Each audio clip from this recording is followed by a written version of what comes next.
شروع کریں مجھے. السلام علیکم ورحمۃ اللہ وبرکاتہ. نحمده ونصلي على رسوله الكريم. اما بعد. صدر محترم، اساتذہ اکرام و معزز سامعین اکرام، آج کی اس پررونق محفل میں میری تقریر کا موضوع سخن ہے یوم جمہوری اور جنگ آزادی میں علماء اکرام کی خدمات. حضرات، ہندوستان میں 26 جنوری کو یوم جمہوریہ منایا جاتا ہے. یہ وہ دن ہے جب ہندوستان میں برطانوی تسلط کے خاتمے کے بعد آئین ساز اسمبلی کے اراکین کے ذریعے تیار کردہ آئین ہند کو اپنایا گیا تھا.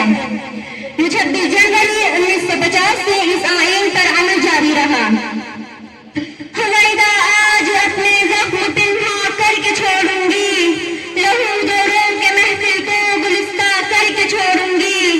جلانا ہی مجھے ہے شمع دل کو سوز پنہا سے، تیری تاریخ راتوں میں چراغاں کر کے چھوڑوں گی. جلانا ایک تصویر میں ہے ان بکھرے سدانوں کو، جو مشکل ہے تو اس مشکل کو آسان کر کے چھوڑوں گی.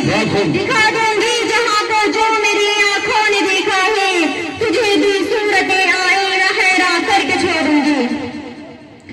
سامعین اکرام، آج مجھے جس موضوع پر لب خندق سے چند گزارشات آپ کی گوش گزار کرنے کا موقع ملا ہے وہ انتہائی اہمیت کا حامل ہے، بلکہ وہ قابل غور بھی ہے اور قابل خوض بھی ہے، جس کا اندازہ اس بات سے لگایا جا سکتا ہے کہ جب میں نے اس موضوع پر دل کی گہرائیوں سے نظر ڈالی تو میری آنکھیں بلا تاخیر اشکوں سے لبریز ہو گئیں.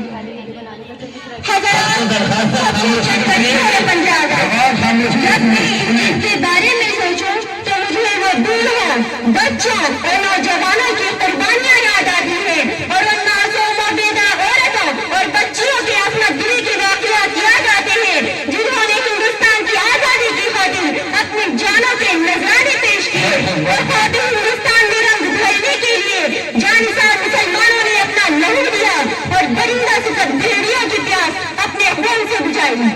جب انگریزوں نے ہندوستان پر قبضہ کرنا شروع کیا اور رفتہ رفتہ ایک ایک صوبہ اور ریاستوں کے زیر نگی آنے لگی تو سب سے پہلے جس شخص کو اس خطرے کا احساس ہوا وہ میسور کا بلند ہمت اور غیور فرما روا فاتح علی ٹیپو سلطان تھا، جس نے اپنی بالغ نظری اور غیر معمولی ذہانت سے یہ بات محسوس کر لی کہ اس طرح انگریز ایک ایک صوبہ اور ریاست کو ختم کرتے رہیں گے.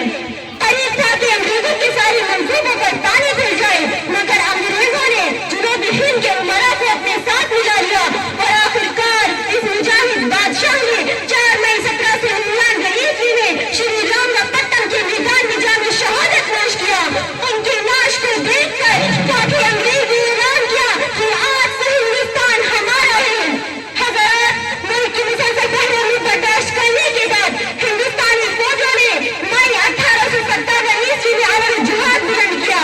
جب انگریزوں کی تمام کوشش ناکام ہو گئی تو انہوں نے ہندوستان سے انتقام لینا شروع کیا اور ہندوستانی قوم کے ساتھ ایسے ظالم و جابر فاتح کا معاملہ کیا جو علم و انصاف اور انسانیت کے مفہوم سے نا آشنا ہو.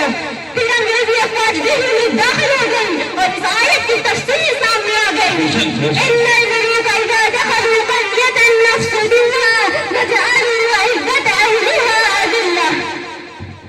حضرات، 3 دن تک دہلی میں قتل و غارت گری کا بازار گرم رہا، سرطان سے جدا ہوتے رہے، خون بہتا رہا، گولیاں مجرموں بے گناہوں کی تمیز کیے بغیر سنسناتی رہی، گھروں کو لوٹا گیا. جو بچ گیا وہ اپنی آبرو و عیال کے لیے دہلی سے بھاگ نکلا اور آخرکار وہ شہر جو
بے شک بہت خوب.